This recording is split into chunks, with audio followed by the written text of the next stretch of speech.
Greetings, YouTube. We have a bag of toys, of particular sea creatures. Here we go. I picked these up at an estate sale. And here we have a Stingray, and actually I'm going to go grab a 20 by 5mm figure so we can use that as a comparison, which is always nice. So well prepared, aren't I? So well prepared. So that we have a 25mm human figure.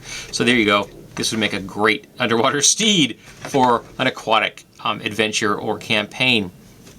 I think this is just a generic, but it's really nice quality, well painted, got a nice flex to it. I really quite like the tail on this. I have no idea how realistic that is, but I quite like that design. Then we have a classic octopus, and that is a great monster. Isn't that an awesome scale? That's a good scale. Some decent detail. The eyes are well done. There's no beak or anything underneath. It's just got suction cups where you actually wouldn't have suction cups. But I understand that. It's just a cheap knockoff toy. But I like it. It's got a nice lively, and I like the fact that this little curly cue right there, that's kind of cute. And they have one over here. It's kind of cute. Then we have a squid, and again, it's a Chinese toy, but it's good. This one has actually a spout here. A spout? Spigot? No. What am I looking for? I can't remember what I'm looking for. That one. Eyes are well done. A little bit of accent, and again, good scale for a 25mm figure. And let's get to know each other.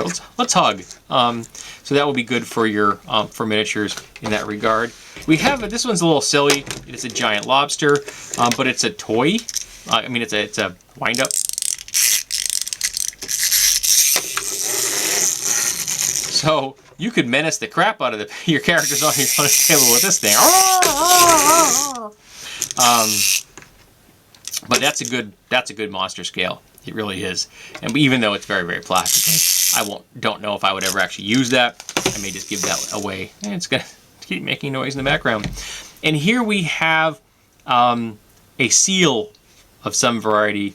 I don't know if that's supposed to be an adult because it's got dots. That may mean it's an adolescent because it's got dots. Not white, so it's got dots.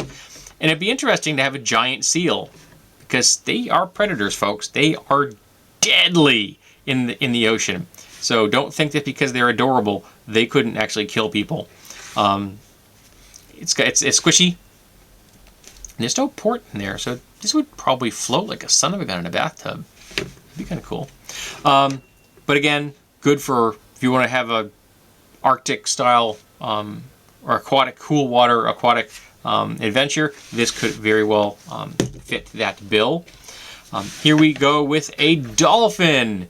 And this has got, it has like a squeak. You're supposed to think it's supposed to squeak. It doesn't, but I think it's supposed to. It's got no teeth. So it's got little tiny bumps there, but they're not really teeth. So it's a toothless. It's toothless, the dolphin. But also it's a good scale for a steed for a 25mm figure. Probably not going to be an opponent of the adventurers unless they are doing some kind of harm to the environment. Maybe this thing belongs to a druid as a companion or something.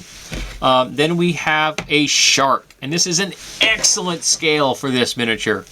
Again, supposed to have a squeaker. They may have come in the same set. There we go. This guy squeaks. Made in China.